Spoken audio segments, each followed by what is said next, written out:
If you could go back in time, you could either vote for Donald Trump or Kamala Harris. Who would you rather vote for? Trump. Okay, why is that? Didn't he just get like 20 hostages back? I'm confused how you're specifically just attributing that to Trump. I think that He does things for I think he people. extended the conflict specifically by literally going to Netanyahu to get him to not accept the ceasefire until he got into office because he didn't want Kamala Harris to look good, right? And two, because one, we don't see or two, because we don't see it actually going through right now. Israel specifically has half the aid going into Gaza. I mean, yeah, but he still got them back. Like, Well, I think that he postponed peace to try to get credit. So under the Biden-Harris administration, they were able to negotiate the release of 83 hostages. well, hold on. You do realize he's trying to negotiate 2 wars right now. Well, I mean, he's obviously failing on the front of Russia and Ukraine. He said they did that in one day. Now it's 9 months into his term, and it's only gotten worse. And then once again, as it would apply to Israel and Palestine, I think that he postponed peace to try to get credit. And honestly, I think he kind of needed to try to get that credit really hard because of how much of a failure his foreign policy has been. But, I mean, under the Biden-Harris administration... I mean, yeah, I see what you're saying, but do you really believe that...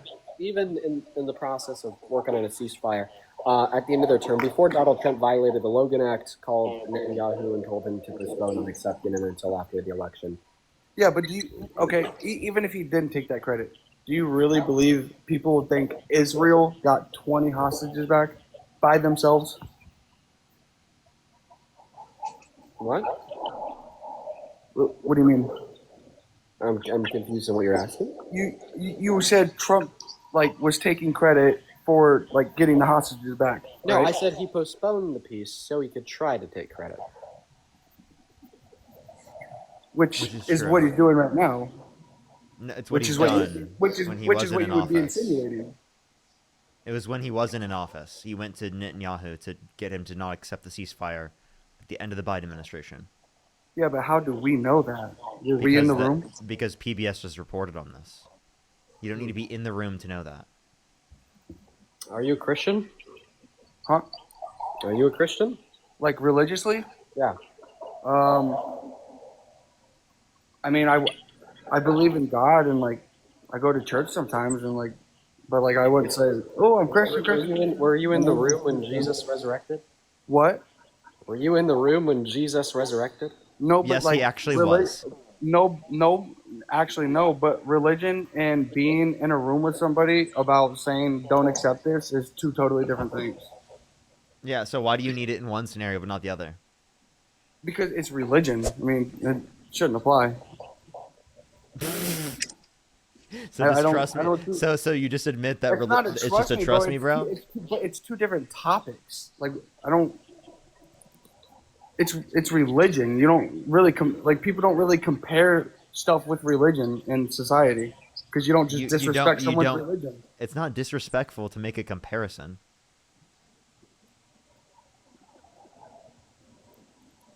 How was that disrespectful? Disrespectful to what? How was Dean being disrespectful? I didn't say Dean was being disrespectful. I said it would be disrespectful. How so? Because that's just not something people do in society. We don't bash people for religion. At least I don't. He didn't bash you for your religion. No, but you're comparing religion to Trump being in a room with Netanyahu saying, "Hey, don't accept this," so it makes me look better. It sounds stupid. I'll tell you who bashes people for their religion. Trump.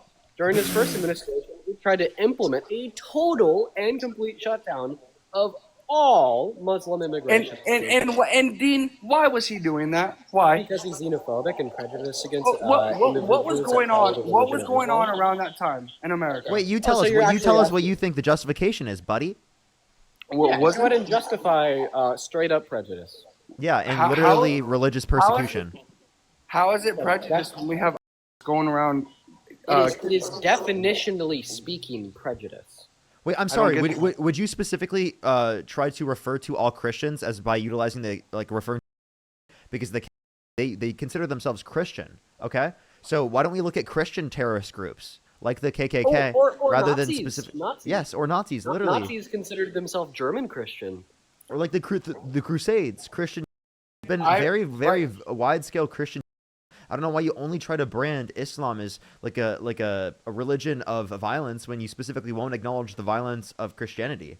You can acknowledge the violence of all different religions, but then you cannot specifically brand the entirety of the religion based upon that violence. Otherwise, you'd have to do that towards Christianity. Maybe banning all Muslims was like oh, you probably shouldn't have said that. But maybe just a slight overreaction. But he should have done something, which is what he did. What? What should he have done? He should have. I don't know. Stop and frisk. I just think that should. What? Yeah, dude. I'm sorry. Stop and frisk is crazy. No, it's not. Hey, listen, do you know what stop and frisk is? So you do realize. Listen, Christian. Do you know what stop and frisk is? With a police officer, when they answer the question. Do you know what stop and frisk is? They say, hey, stop. They ask for your ID. They check your ID. If you don't look like a suspicious person, they don't even care. How do you look like a suspicious person? What does that mean? They go by stereotypes. I don't know. Dude! You kind of just said the quiet part out loud. Stop and frisk allows cops to racially stereotype individuals in this country. Okay, but if both parties are respecting each other, be able to racially stereotype but if both parties are listen, Christian, can we agree it is common sense to believe that police officers should not be able to racially profile Americans? Yes, they shouldn't. But I'm saying if both parties are respectful then you just advocated against it's going to be the smoothest transition ever. Like that's the only. What do you mean by respectful? What are you talking about respectful? The one problem cops have nowadays is respect. People don't respect them. Yeah. Donald Trump called again the people who police officers on January 6th patriots after pardoning them. You know what I mean? That's so really much respect given to the police officers, right? And to the military police that he's having in D.C. do literal landscaping and picking up trash off the ground. Is that respectful to the cops? He shouldn't have pardoned all of them, but I mean, a lot of them he should have. It was a protest. They thought they got robbed. It was simple as that. A protest? Wait, I'm sorry. We're talking about people who police officers. We're talking about a literal violent insurrection at the Capitol.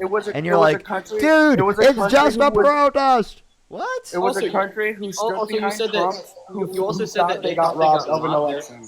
You're saying that they thought that they got robbed, therefore it was justified. Christian, I didn't say that. I said they were protesting. I didn't say they were aggressively protesting, peaceful protesting. I said that you said that they thought they got robbed, therefore it was okay.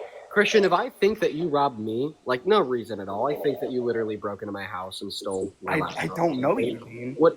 Well, exactly. Just giving me no reason at all to believe that you robbed me. Then would it be justified for me to find your house? But I'm not protesting against you. That's what you're not understanding. They thought that the person they supported, they thought that they got a robbed election. So they went to go to the Capitol to protest. So if I thought that Kamala Harris won the 2024 election, and I went to the Capitol, and I literally tried to break in with a riot then I would be having the same conversation you're having with me right now about Kamala Harris. Oh, so you admit you're being a hypocrite? No, I'm not. What? Wait, would you say it's disrespectful to police officers if I were to like drive the neck of a police officer? Yeah, is it disrespectful to try? Yeah, okay, hold on. Where did he get this stuff from? Would that be disrespectful? Would it be disrespectful for Kamala Harris to pardon me after doing that? Where did he get this from? Seriously. Who knows? He took it out of from the police officer. Okay, that's the police officer's fault. He shouldn't even allow that to happen. The police officer's fault after getting hit on over the head with a rod? So this is what happened to Officer Fanon. He was working on J6. He opted to go protect the Capitol once the protests began to form and the riots started. He was standing in front of the doors. He had a mob of people grab him, pull him down to the ground, start beating him over his back, his chest, and his head with metal rods. And then he struggled with another protester who came up to him and tried to get his out of his waistband. Remember what I said in the beginning of this conversation? Hey, Christian, can you shut the hell up while I finish speaking? Thank you so much. And that person that was trying to take his gun and everybody around him, while still beating him with rods on the ground, said, "Get his gun and kill him." And while he was struggling with one of the rioters that was trying to take his really wanted to prevent that, so his whole focus went to it. DJ Rodriguez out of the other side of his belt. Then Officer Fanone got up and tried to get away. Then DJ Rodriguez grabbed him on the shoulder and drove the into his neck. And then he had a heart attack and went to the hospital. Do you remember what I said to you before we started talking about the pardons? I said not everybody should have been pardoned. Okay, so was it disrespectful to police officers for Donald Trump to pardon the people who officers? To that police officer. Not just to that police officer. What? Yes, because he was the one who got stunned. It's not just to that police officer. It's police officers in general, right? Not every police officer gets stunned and mobbed. No one's saying that, but like in general, how would that be respectful? What? I'm saying in general. You just said he got mobbed and stunned. Yes, I'm not saying not every police officer gets mobbed and stunned. That's not what I was saying. Where did I say that? That's what you were insinuating. I said it's disrespectful to police officers. What? Okay, I'm sorry. How do you think Democrats were quote unquote disrespectful to police officers? I never said Democrats were disrespectful to police officers. What was the point you were making? We were talking about stop and frisk, and you were bringing up disrespect to police officers, and I was saying if both parties... we didn't bring that up. You brought that up, and we said that in response. And I said if so both what did you bring parties, it up in the context? If I said if both parties respected each other, it would go smoothly as possible. But not always. Both parties don't respect each other. And I'm not talking about Democrats and Republicans. I'm talking about police and citizens. When a police officer usually stops someone, it's, oh, I'm recording you. It's they always give them. They just want to be respected. 90, like my dad always said. You were saying no one respects cops when trying. Wait, I'm sorry. Like, you were trying to say no one respects cops when trying to talk about justifying stop and frisk, right? Which is disgusting. I'm sorry. Why would you want to support a process that gets people to distrust them even more? Do you know how much less crime we had when there was a stop and frisk? I'm sorry. Do you know how much less crime we had when we didn't have a president of the United States? Criminal. You know how much crime we had to a lesser degree in the context of politics when we specifically didn't have a guy dropping a meme coin so that foreign governments could send him money and increase the valuation of his cryptocurrency? You're venting on that. I got nothing. He's the president and we got to accept it. I have a question. So you're saying that stop and frisk would be just because you think it would reduce crime rates? Stop and frisk me, baby. Come on. Do you think that we'd have lower crime rates if cops didn't need reasonable... There was lower crime rates in Chicago by... Do you think... One moment. Do you think that we'd have lower crime rates if police officers didn't need a reasonable cause to make an arrest? What do you mean? Like, they didn't have to have, like, reasonable cause in a sense. Of like an articulatable suspected crime to make a detention or arrest. Do you think that we'd have lower rates of crime then? Yeah, but... So therefore, would you like support cops not needing reasonable articulable suspicion of a crime in order to... Yeah, but at that point, would you be letting, like, if you didn't, like, have any suspicion and they were actually committing a crime that you just didn't see, wouldn't you be letting a criminal go most of the time? So if they're actually committing a crime and you don't have like reasonable articulable suspicion to make an arrest, therefore you can't make an arrest. Yeah. Okay. So reasonable articulable suspicion. So when they just pull someone over for like an expired tag and someone argues about it with them, is that reasonable and articulable suspicion? No, arguing is not suspicion of a crime.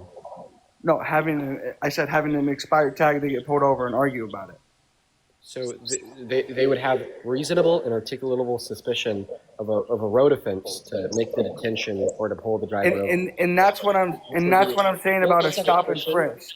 Which would but the thing is that they have reasonable articulation of a crime to pull them over in the first place because their tags are expired, and in order to drive on public roadways following law, you can't have expired tags. So I don't know like what the point of you asking me that question was. I'm trying to ask you a question and you're not answering it. So once again, you agreed to the notion that if cops didn't need reasonable, articulatable suspicion of a crime in order to make an arrest, then crime rates would be lower. Does this mean that you therefore support cops not needing to have reasonable and articulatable suspicion of a crime in order to make an arrest? But wouldn't just that throw out my stop and frisk statement or comment? So if you answered yes to this question, then you'd be applying the same logic that you were to the stop and frisk comment, And that's supposed to be able to refute your support of stop and frisk, because it is absurd to suggest that cops don't need or shouldn't need reasonable articulatable suspicion of a crime in order to make an arrest. What does reasonable and articulable suspicion have to do with stop and frisk, though? Dude, it's the logic that underpins it, because you said that you support stop and frisk because you think it would reduce crime rates. Okay, well, it also reduced crime rates if cops didn't need reasonable and articulable suspicion of a crime in order to make an arrest. But, like, obviously, even though that would reduce crime rates, right, we still shouldn't have it, because it would be an imbalance of a reduction in crime at the sake of, like, many individuals' personal liberties and freedoms. I just think you don't agree with the stop and frisk. But can you respond to my argument? Actually, can you just repeat my argument? I don't think that you're. I can't repeat all of it, but my answer to your answer is yes. I mean, Wait, so you think that cops shouldn't need reasonable, articulatable suspicion of a crime in order to make an arrest? If stop and frisk is legal, then no. Okay, all right, and that's the absurdity, because now you're like I don't. But it was legal at one point, and nobody made a big deal about it. Okay, like, well, it seems like people made a big enough deal about it to literally get it banned. So I don't remember how it got taken away in the first place. All right. Well, yeah. So Christian, all that you're justifying is like literal like fascism. By the way, you're just saying that the government should be able to like break your door down and put you in cuffs with nothing. That's not what I said at all. That is what it means to support the view that cops should be able to make arrests. You do realize a stop and frisk would also get a lot of the legal. Wait, 1 second. I'm so sorry. Don't move on. Okay, you just said that's not what I'm arguing for. Yes, if you argue for the idea that cops shouldn't need any suspicion of a crime in order to arrest somebody for a crime, then you are arguing for bold-faced fascism. You're essentially saying that a cop should be able to show up at your house, break your door down, and take you away in cuffs, even if they don't have any reason to suspect. See, you're insinuating is that not government overreach? See, what I don't like, because I'm not this type of person, and what you're insinuating right now about me is that I'm being racist when I'm not. Dude, even a stop, do you even hear the words that are coming out of my mouth? Even a stop and frisk, Christian. This is infuriating, Christian. Respond to what I'm saying. I said yes.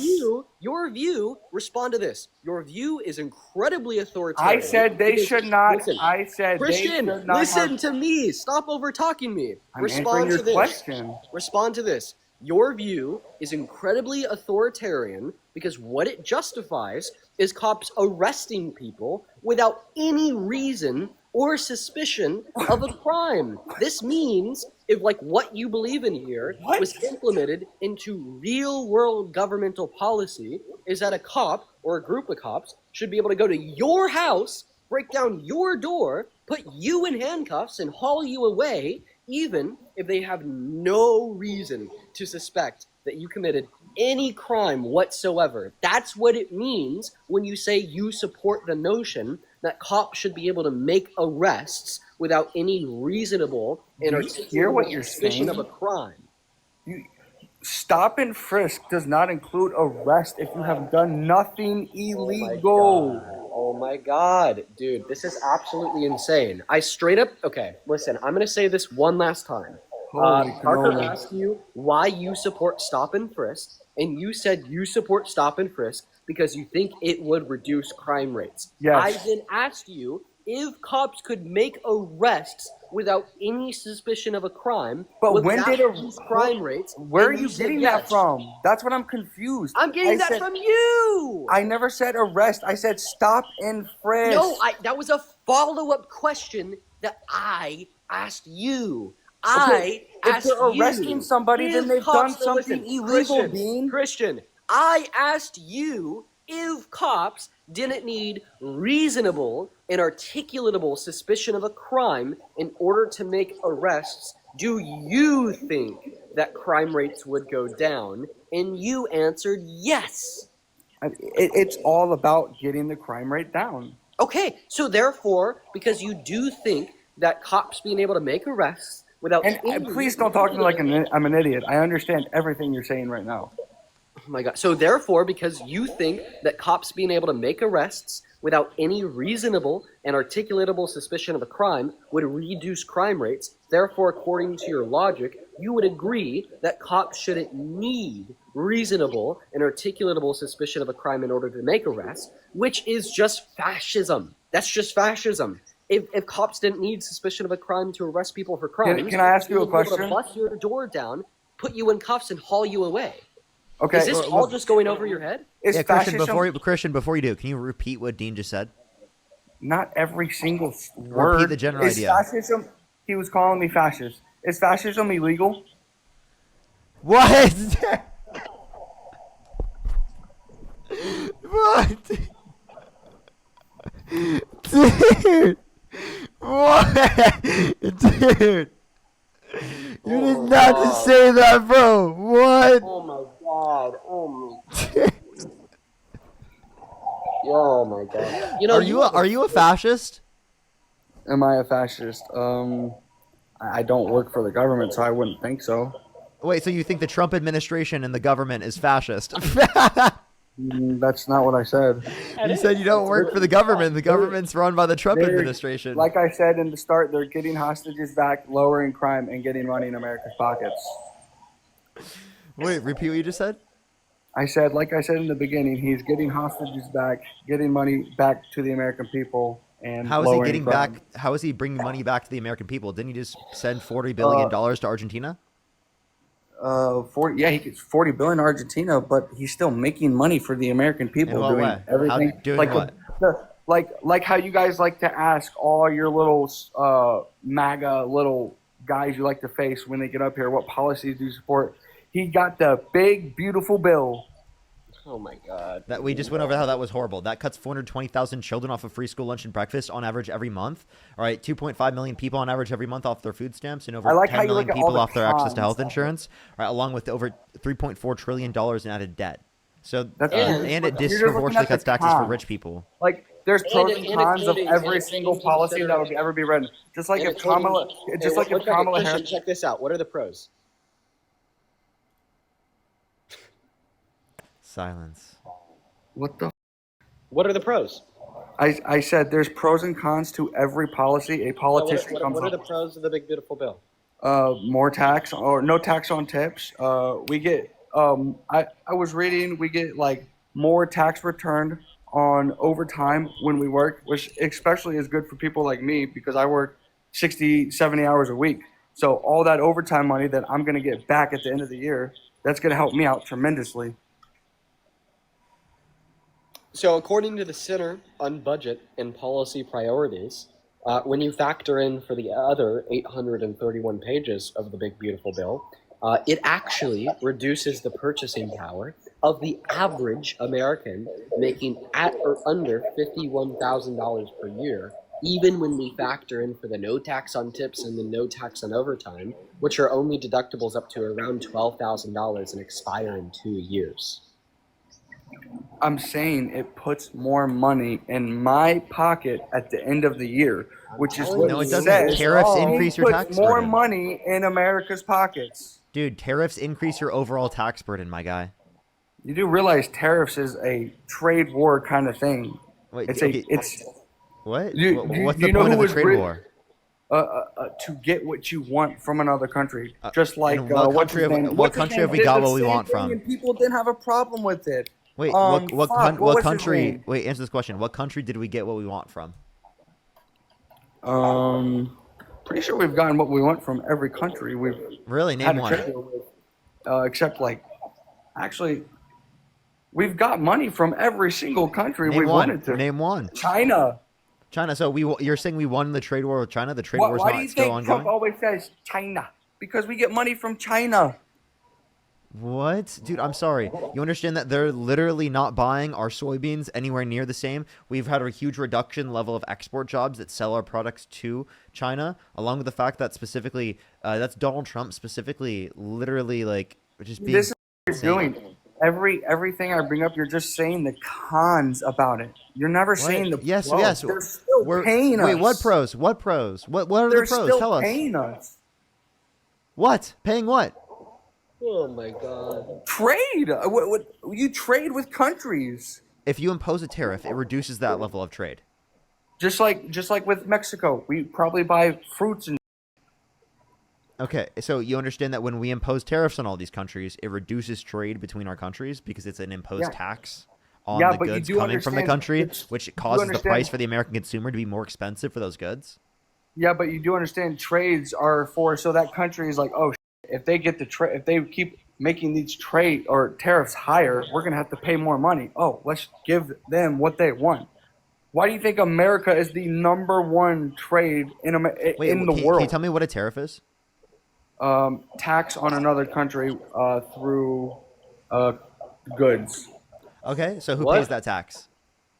Pretty sure the other country, right? No. So a tariff is a tax on an imported good. It's paid by the American business importing the product, and it's passed on to the consumer because it's an aspect of cost of production and distribution. The foreign company or foreign country is not the one paying the tariff. That would make no sense in terms of an enforcement mechanism. So you voted for Donald Trump based upon a policy like tariffs because you don't even know how it operates and you believe Trump.